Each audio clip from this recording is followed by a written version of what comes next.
పట్టపగలు తాగి రాంగ్ రూట్లో వచ్చి ఒక వ్యక్తిని యాక్సిడెంట్ చేశాడు.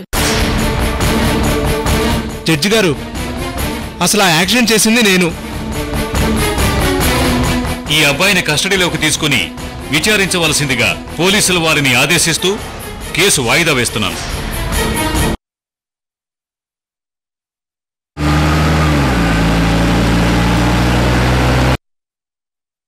కృష్ణవేణి, నీతికి నిలబడ్డా. నీకు మా వదిన చేతిలో ఉరి తప్పదు. రారా. కృష్ణవేణికి ఎంత ధైర్యం సృజన్! కోర్టుకొస్తే అత్తారింటికి దారి మర్చిపోతావన్నాను. సాక్ష్యం చెప్పడానికొచ్చిన ఆ కోర్టులోనే వంశీతో విడాకులిప్పిస్తానని బెదిరించాను. ఇంత చేసినా కూడా తను కోర్టుకొచ్చి సాక్ష్యం చెప్పింది.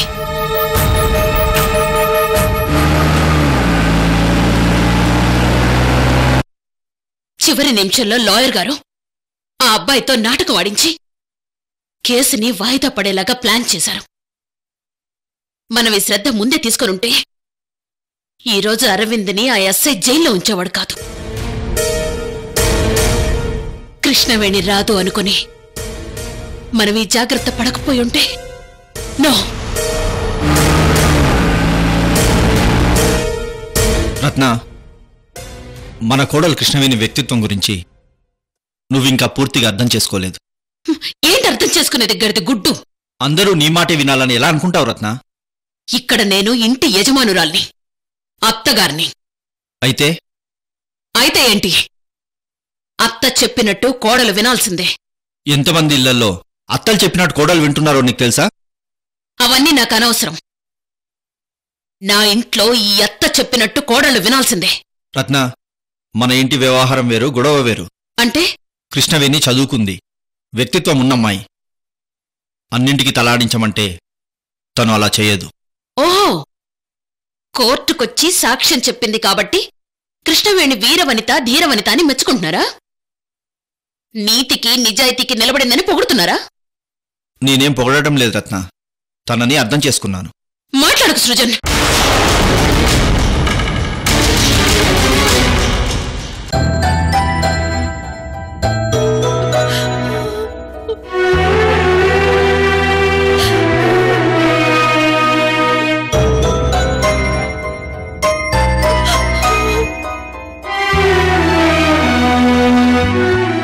అబ్బా, వదిన ఉన్న ఫైర్ కి కృష్ణవేణి వస్తే బావుండు. వదిన కోపానికి కృష్ణవేణి కాలి బూడిదయ్యేది. కృష్ణవేణికి నేను ఎంత స్వేచ్ఛనిచ్చాను, ఎంత గౌరవం ఇచ్చాను. తనకి మాత్రం నా మీద కొంచెం కూడా రెస్పెక్ట్ లేదు. నేను చాలా హర్ట్ అయ్యాను సృజన్.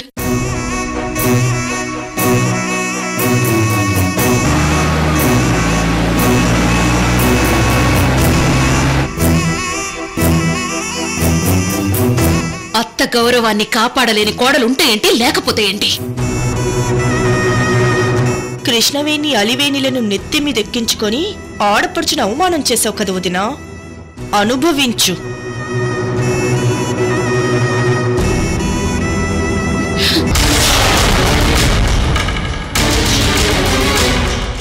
సృజన్, కృష్ణవేణి విషయంలో నేను ఆల్రెడీ ఒక నిర్ణయానికి వచ్చాను. ఏంటది? అది కృష్ణవేణి వచ్చాకే అందరికీ చెప్తాను. నేను తీసుకున్న డెసిషన్కు మీరెవ్వరూ ఎదురు చెప్పకూడదు సృజన్. రత్న, ఇంటర్నల్గా ఫ్యామిలీ గొడవలు జరిగినప్పుడు చాలా బ్యాలెన్స్డ్గా ఉండి ఆలోచించాలి. అంటే నేను చెప్పినట్టు వినమని కాదు, డెసిషన్ తీసుకునే ముందు అన్నీ ఆలోచించు. అన్ని బ్యాలెన్స్డ్గా ఆలోచించే నేను ఒక నిర్ణయానికి వచ్చాను సృజన్.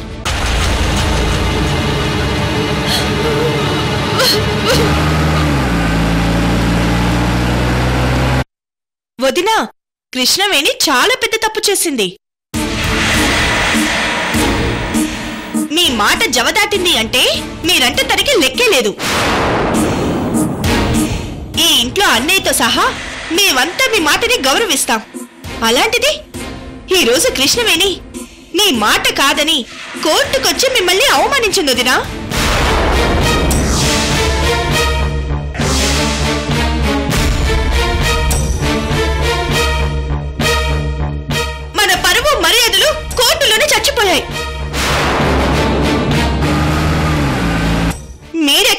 తెలిసిపోతుంది. నిజం చెప్తే ఆవిడ గారికి సన్మానాలు బిరుదులు, మనకి మాత్రం ఏడుపులు కన్నీళ్లు. కృష్ణవేణిని వదిలిపెట్టకండి వదినా.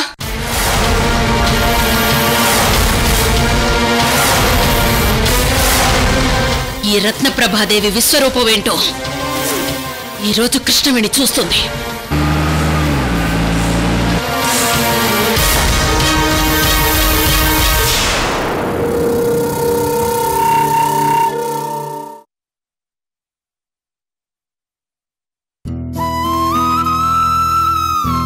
నాన్న, కేసు వాయిదా పడింది. కేసు నుంచి తప్పించుకోవడానికి చాలా ప్రయత్నాలు చేస్తున్నారు నాన్న. మిమ్మల్ని నాకు కాకుండా చేసిన వాణ్ణి వదిలిపెట్టను నాన్న.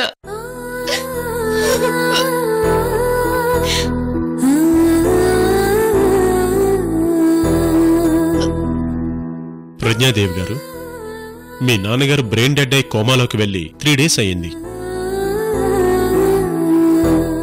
24 గంటల్లో బాడీ డిశ్చార్జ్ చేయడానికి మేము డెసిషన్ తీసుకున్నాం. మీరు మిగతా కార్యక్రమాలు ఏర్పాటు చేసుకోవచ్చు.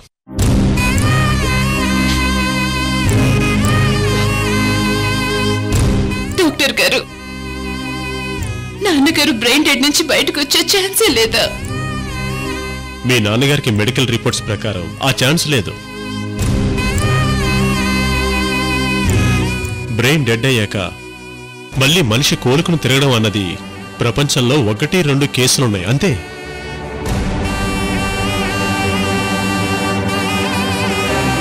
అది ఏదైనా మిరాకిల్ జరిగితే తప్ప. ప్రజ్ఞాదేవి గారు, అవయవ దానం కోసం ఓంకర్ ట్రస్ట్ వారు రిక్వెస్ట్ చేశారు. ఒకవేళ మీకు ఇంట్రెస్ట్ ఉంటే మాతో చెప్పండి.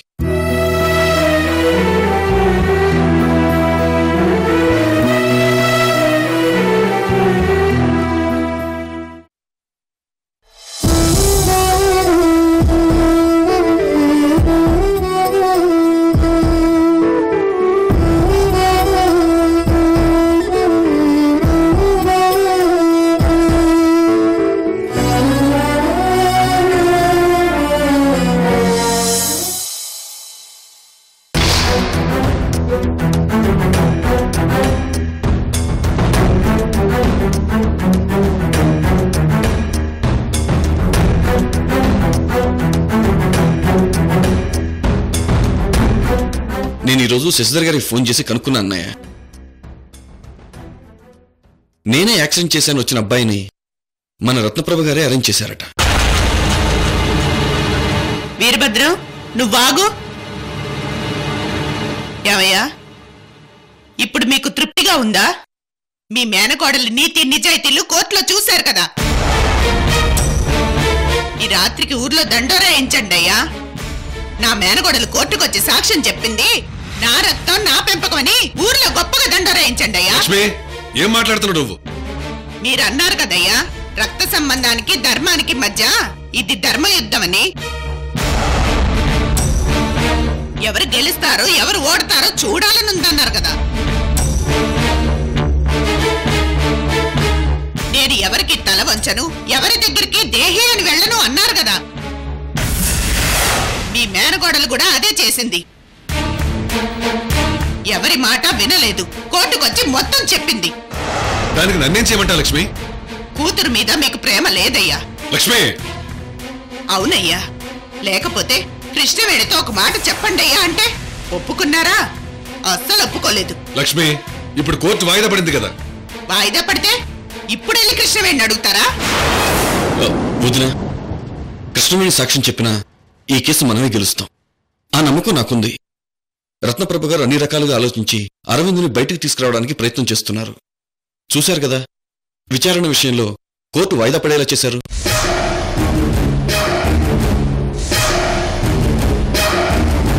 ఇంతమంది చెప్పినా కృష్ణవేణి కోర్టుకొచ్చి సాక్ష్యం చెప్పింది. ఇప్పుడు రత్నప్రభ గారు కృష్ణవేణి ఏం చేస్తారో ఏమో. మాట వినకపోతే ఇంట్లోంచి బయటకు గెంటేస్తారు. అత్త మావల మాటకు ఎదురు తిరిగితే వాళ్ళెందుకు ఊరుకుంటారు? తన కాపురాన్ని తనే చేతులారా నాశనం చేసుకుంటుంది. అత్తింట్లో గౌరవం పోగొట్టుకున్న ఏ కోడలికైనా బయట గౌరవం ఉండదు. ఈ నిజం త్వరలో కృష్ణవేణికి తెలిసి వస్తుంది వీరభద్రం.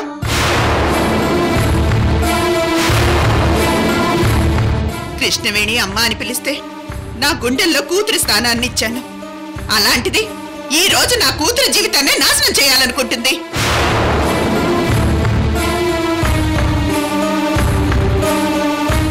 కృష్ణవేణి ఇలా చేస్తుందని కళ్ళు కూడా ఊహించలేదు వీరభద్రం.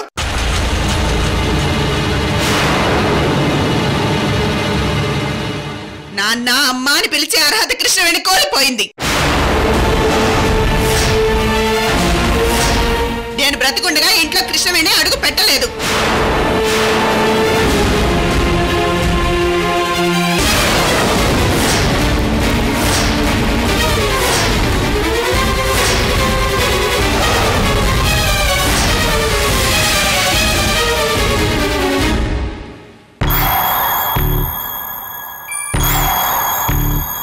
అయ్యో, వదిన ఏ రోజు కృష్ణవేణి మీద ఇంత కోపంగా మాట్లాడలేదు.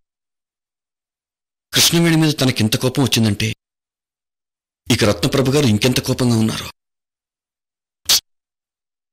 కృష్ణవేణిని ఏం చేస్తారో ఏమో.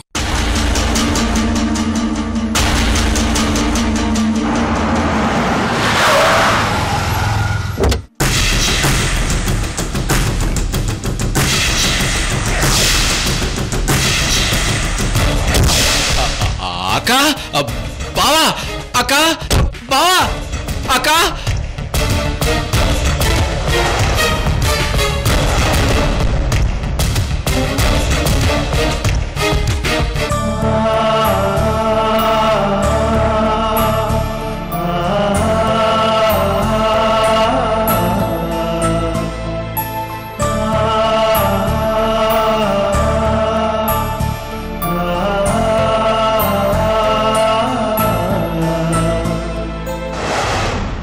బావా, కృష్ణవేణి వస్తుంది.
ఒకవేళ సాక్ష్యం చెప్పడానికి ఈ అత్తారింటి గడప దాటితే అత్తింట్లో అవే నీ చివరి అడుగులు.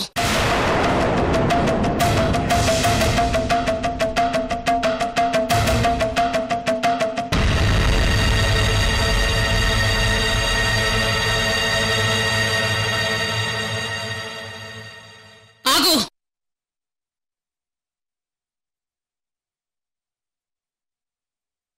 కాలు వెనక్కి తీసుకో. వెనక్కి తీసుకో.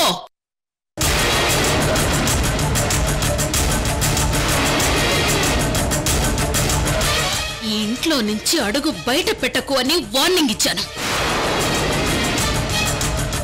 అడుగు బయట పెట్టావు. కోర్టుకొచ్చి సాక్ష్యం చెప్పావు.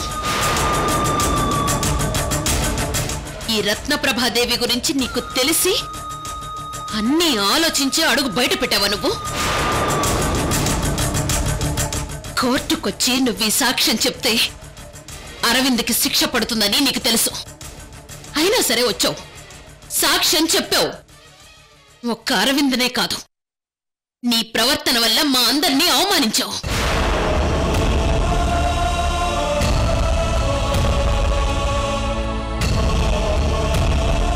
నీకు కుటుంబం కంటే ఆ ప్రజ్ఞాదేవికిచ్చిన మాట ఎక్కువైంది.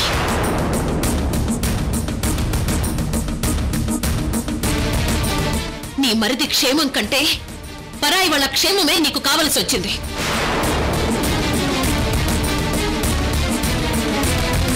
ఈ అత్తగారి మీద రెస్పెక్ట్ లేదు, ఈ కుటుంబం మీద వాత్సల్యం లేదు. ఎవరు ఏమైపోయినా పర్వాలేదు, నువ్వనుకున్నది మాత్రం చేస్తావు. నీ నీతి నిజాయితీకి ప్రజ్ఞాదేవి మాట తప్పని మహిళా శిరోమణివమ్మా అని సత్కరించిందా? సొంత కుటుంబాన్నే కాదని న్యాయాన్ని నిలబెట్టడానికి కోర్టుకొచ్చిన కర్తవ్యపరురాలివని శాలువా కప్పి గండపెండేరం తొడిగిందా?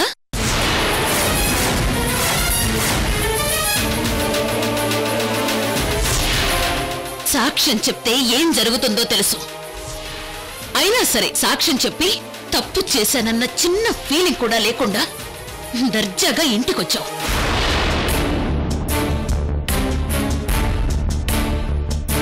మాట విననందుకు నీకు వేసే శిక్ష ఏంటో తెలుసా?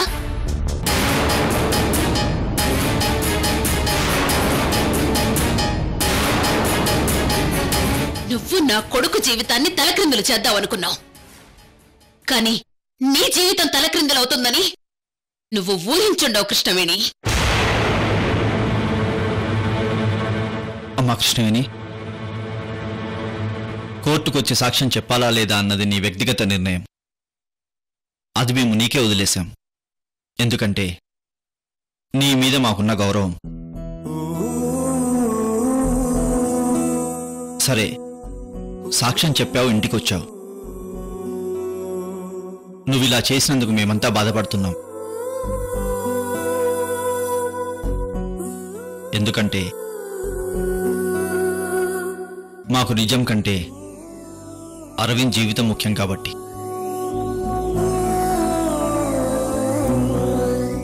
అలాగని నీకు అరవింద్ మీద ప్రేమ లేదని కాదు.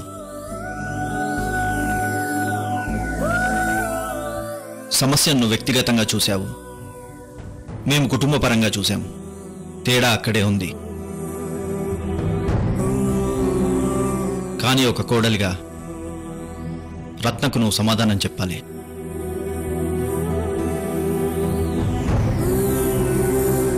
ఏ బంధము లేని అమ్మాయి కోసం నువ్వు సాక్ష్యం చెప్పావు. నీతో ఇన్ని బంధాలున్న మాకు ఏం సమాధానం చెప్తావో చెప్పి లోపలికి రామ్మా.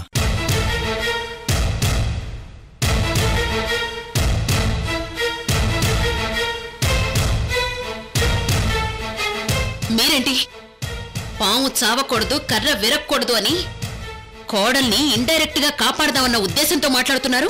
రత్న, మీరిక మాట్లాడకండి. కృష్ణవేణి, నేనడిగే ప్రశ్నలకు నువ్వు సమాధానం చెప్పాక అప్పుడు నిన్ను ఏం చెయ్యాలో, నీ భవిష్యత్తు ఏంటో నేను డిసైడ్ చేస్తాను.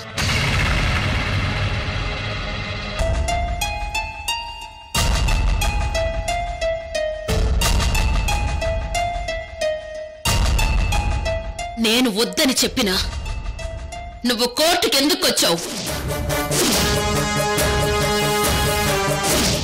నీ ఉద్దేశం ఏంటి? చెప్పు కృష్ణవేణి. కోర్టులో మాట్లాడావు కదా, ఇప్పుడు మాట్లాడు కృష్ణవేణి. మాట్లాడకపోతే వదిలేస్తారనుకుంటున్నావా?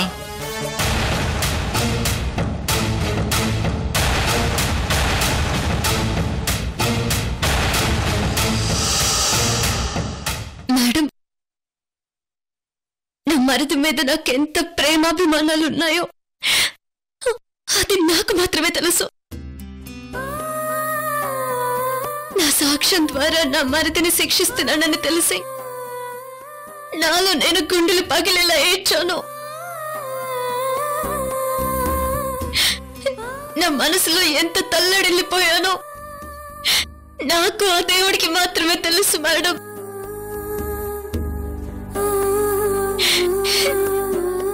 ఈ చేతులతో అరవింద్ అలవేణిల ప్రేమను ఒకటి చేశాను.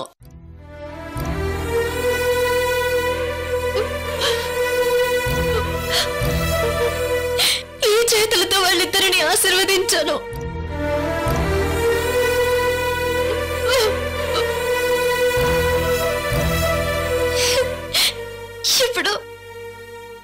ఇప్పుడు నా సాక్ష్యంతో వీళ్ళిద్దరిని విడదీస్తున్నాను.